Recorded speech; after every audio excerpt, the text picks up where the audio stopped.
What's up? Welcome to my channel. In this video, we're going to be talking about some common live poker tells, how to spot them, and what they mean. If you like videos about poker strategy, poker hand analysis, or just general poker content, you should definitely subscribe to my poker vlog. And don't forget to ring the bell so you don't miss any of my uploads. So let's jump into the first poker tell right now.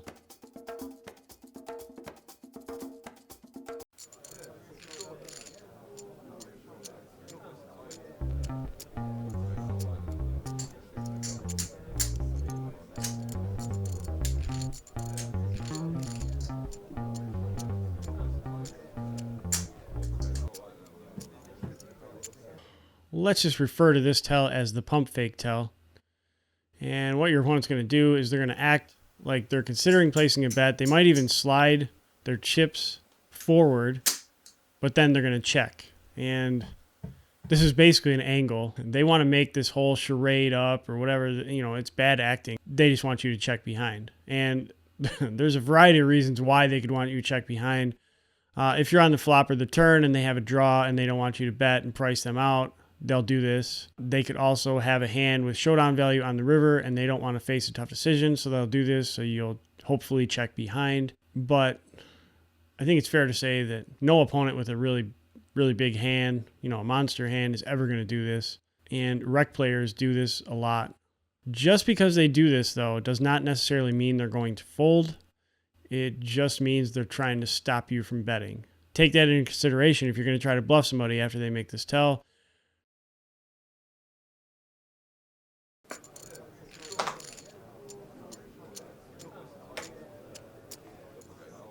All right, this tell, I'm just going to call this one ready to go. This is a pretty reliable tell, and I do see it pretty often. 1-2 and 2-5. Basically, your opponent's going to take a look at their cards and then either put a chip protector on there or they're going to throw a chip on top of their cards. You should definitely keep an eye out for this tell. It's valuable information, and you'd be surprised how much people do this, especially at like 1-2 and 1-3. A scenario of this could save you is, you know, let's say that you're in the cutoff and you're about to raise like a pretty bad hand just to try to steal the blinds or whatever. You could see the guy that's on the button or the guy small blind, big blind do this, and you might want to think twice before raising light or whatever if you see, you know, guys behind you doing this. It's just some food for thought. This is just a very good reason that you should be watching your opponents before the flop. There's a lot of good information, and this is just one of the things your opponents will give away after they check their cards.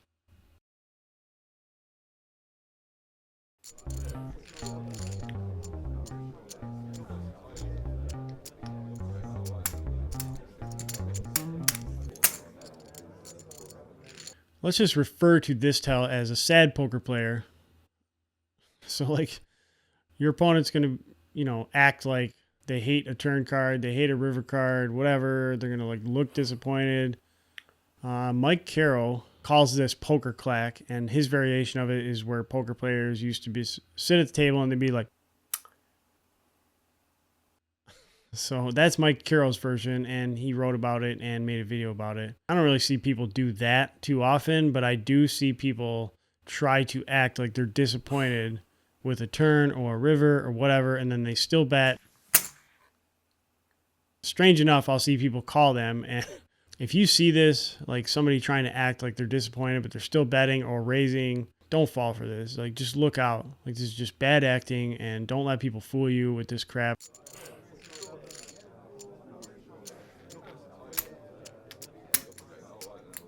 Once in a while, there are negative Nancy opponents that will, you know, act super disappointed with a turn card or a river card, and they genuinely are super disappointed. But I can only think of one guy that comes to mind that I ever see like doing this like at face value. Generally, it's almost always bad news, and they have it. So don't fall for it. Look out if you see somebody do this.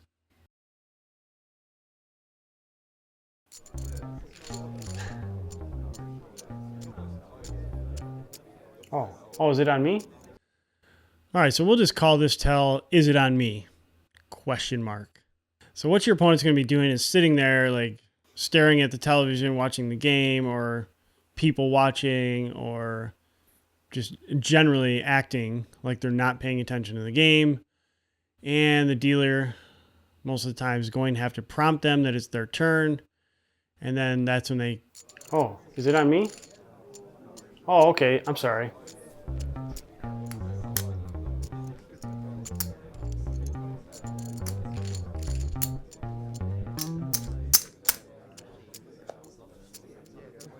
This is just bad acting. I see this probably at least once a day. And generally, the person that's doing this has a really good hand.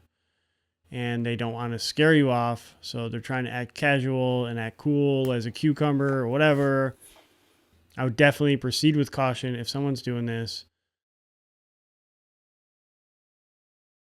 You want to check it down? I'll check it down with you.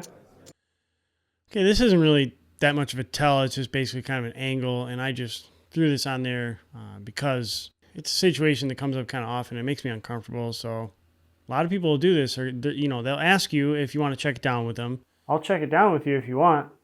Basically what they're asking you to do is collude. They're asking you to, to cheat, to soft play each other. And first of all, before you even agree to this, you have to ask yourself, where does this end? How do you know when you're supposed to soft play each other and when not? And another point to bring up is that a lot of people ask you to check it down, and then when they make their hand, then they bet. It's like they sandbag you. I bet. There's no honor among thieves. You make an agreement with this with somebody, it's not binding. The dealer's not going to enforce this. The house isn't going to enforce it. My advice to you would be to just never, ever, do this with anybody, because then, you have all these players that now you have to soft play, or they get all butthurt about it or whatever. And usually how I respond to this is just dude, just play your hand. I don't soft play anyone. I would check raise my mom. That's what I tell people when they ask me to do this.